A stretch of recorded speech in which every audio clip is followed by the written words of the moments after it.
innovation, perfection, progress, order, control, progress, ruin, corruption, progress, progress, progress.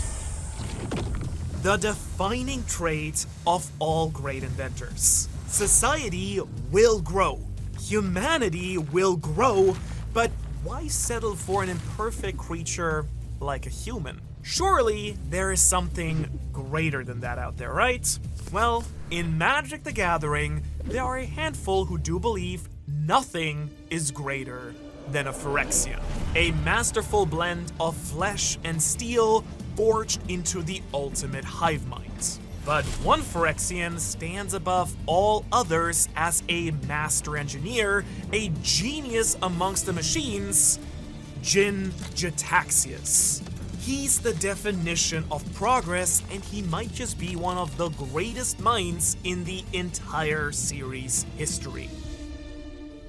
Life, Death, and Jin-Gitaxias.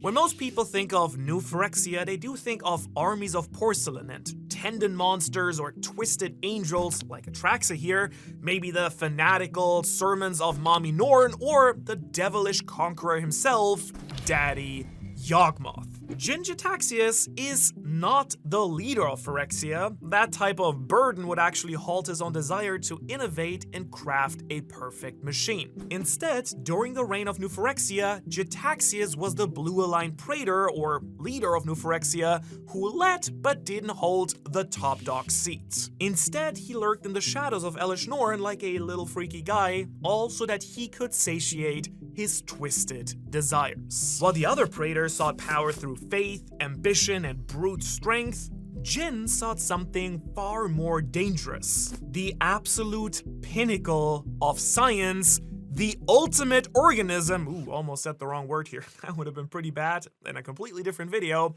Because like all Phyrexians, Jin-Gitaxias embodies the philosophies of his own color of mana. Blue mana, as you might know, traditionally representing knowledge, logic, innovation, and self-improvement. Now, in most circumstances, these are usually admirable qualities, but New Phyrexia twists every single virtue into an absolute nightmare. Under Jin-Gitaxias, the pursuit of knowledge becomes obsession, and the ideal creature would be manufactured by hand, not left to the error-prone method of stinky evolution. You see, to Jin, perfection is not something that can be achieved through choice or growth. He fundamentally disagrees here with the dogma of Elesh Norn, or even the main ideologies of the founding father of the machines, Yawgmoth himself. Gitaxias, at his core, believed that evolution was fundamentally flawed, that it could never create a truly flawless being, but his method, the Great Synthesis, a blend of the occult and machine, would surely be able to accomplish it. This philosophy made Jin-Gitaxias arguably the most important scientist in Phyrexian history since Yawgmoth himself. But how did he actually get there? How did he rise to power?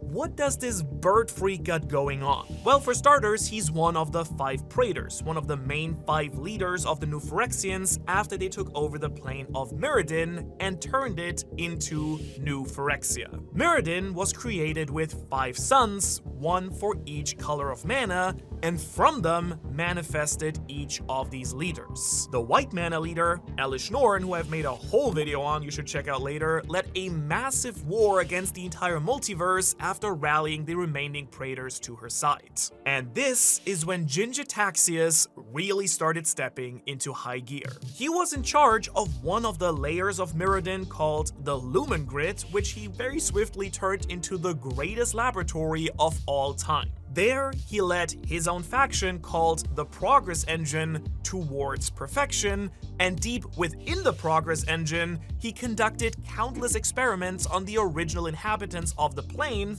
the Mirrans, as well as Phyrexians, Planeswalkers, and even the dang forces of reality itself, dude. Many of New Phyrexia's greatest breakthroughs, including the eventual completion of Planeswalkers and the power to dominate the strongest souls in history, can all be traced back to his research. Speaking of which, maybe I can actually dig through his notes and find that story for you. Hold on a second.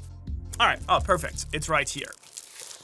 On the integration of Spark and Machine, successful methods of converting Planeswalkers.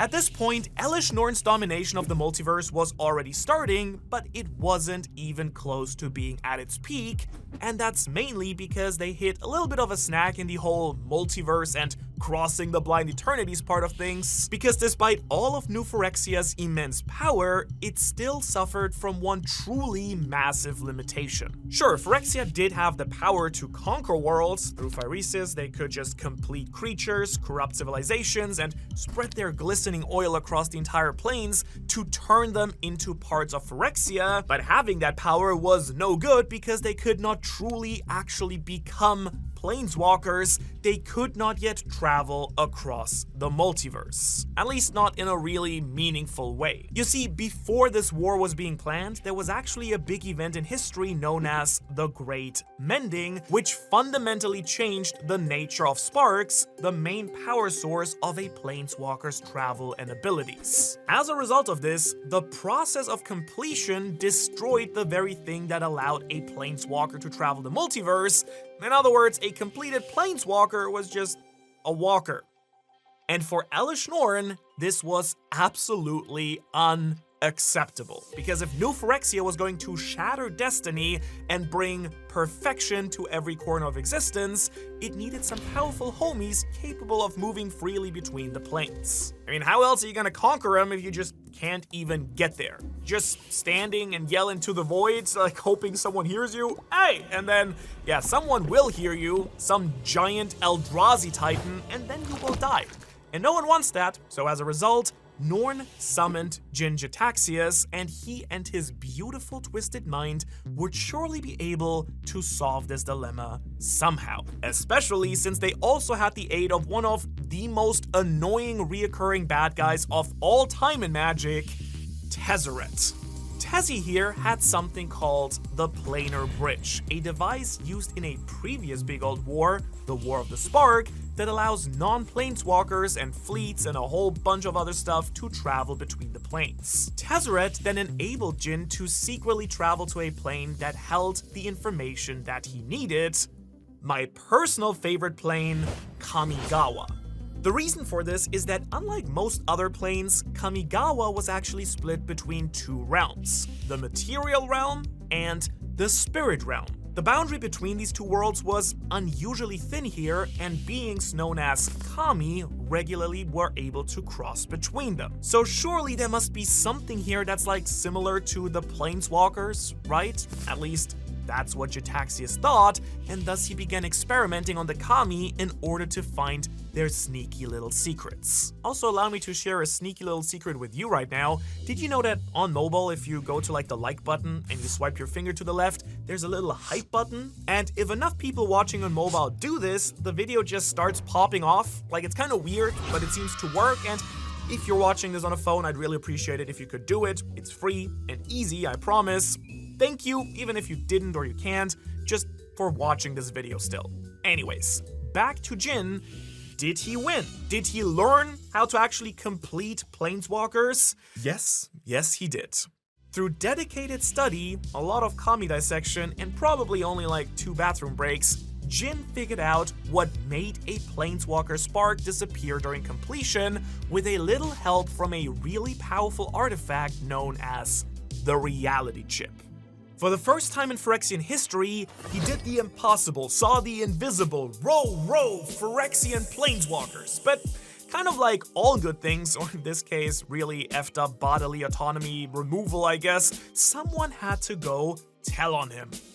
And now the police were after him. Sort of. I don't really think Kamigawa has police. They just have goated sage, ninja, and samurai planeswalkers that kick ass on behalf of the plane. So Kaito Shizuki, and arguably one of my 2 favorite planeswalkers, Tamio, uncovered his hidden laboratory, and then from the top ropes, my other favorite planeswalker, the mysterious Wanderer, entered in from literally nowhere. If you want to know the exact details, I explain everything in this video right here, but basically she sliced Jin-Gitaxias clean in half, but she was still too late.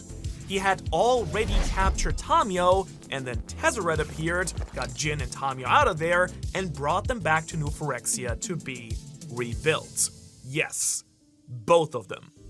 Jin's new body was created also that he could then start testing his findings on poor, innocent Tamiyo. I am so sorry, my lady. You were done so dirty. Gone too soon. Research node number 56, Darksteel Corruption through Blight. So, with so many Planeswalkers now starting to get completed thanks to Gitaxias' innovations, it was finally time for New Phyrexia to start invading the multiverse. However, progress doesn't halt. Jin-Gitaxias had already achieved the breakthrough that made victory possible, but he was still going for round 2 anyway. And his next target was Phyrexia's most infamous weapon, glistening oil. In case you don't know, through this icky, goopy, thick, pasty, bloody, blah, blah, blah, like this is kind of like how Phyrexians complete, basically. It could convert all into one, the Creed of Phyrexia, and since the days of Yawgmoth himself, the oil had always served as the foundation of Phyrexia itself, and yet to Ginny here, even this nearly divine substance was still fundamentally imperfect. Man, it was too slow. A little bit too inefficient. Goo goo gaga, right? They had multiverses to conquer. They weren't just gonna marinate them for hours in oil and hope for the best here. So instead, he took matters into his own hand blade clothing and started improving the formula. Using knowledge stolen from the corrupted reality chip, Jin-Gitaxias developed a much more aggressive strain of Phyrexian oil. It glistened harder to oil to glistening, and for real though, like this stuff was now potent potable. The enhanced oil spread so much faster, adapted more effectively, and just overall accelerated the process of completion dramatically. What once used to take weeks or even months could now occur in just a fraction of the same time. Entire worlds would fall to Jin's stinky oil. And when Tezzeret arrived to collect his reward for helping Norm's Praetors fan out across the multiverse, she promised that a new Darksteel body would be forged for the Planeswalker since the planar bridge was now literally burning a hole in him. Obviously, if you know anything about Tezzeret, it's that you don't trust the man. He's kind of a bad guy amongst bad guys, and he was meddling in the background alongside another one of the Praetors, Urabrask. By the way, if you want to see an Urabrask video, let me know. We can talk about him. He's really fun. Anyways, Jin revealed that Tezzeret's shiny new Darksteel body had a bit of a catch. It was in fact a planar anchor. Hidden within Tezzeret's reconstruction was the same material used to imprison Karn, Blightsteel, which trapped Tezzeret on New Phyrexia, and then, unfortunately, through a convoluted means of plot armor and a weird lack of foresight from Jin, Tezzeret escaped somehow, but war was still inevitable. The Folly of Progress. When the invasion of the multiverse then finally began, Jin-Gitaxias stood at the height of his success. The oil was oiling real good, and Planeswalkers were being turned into their slaves left and right.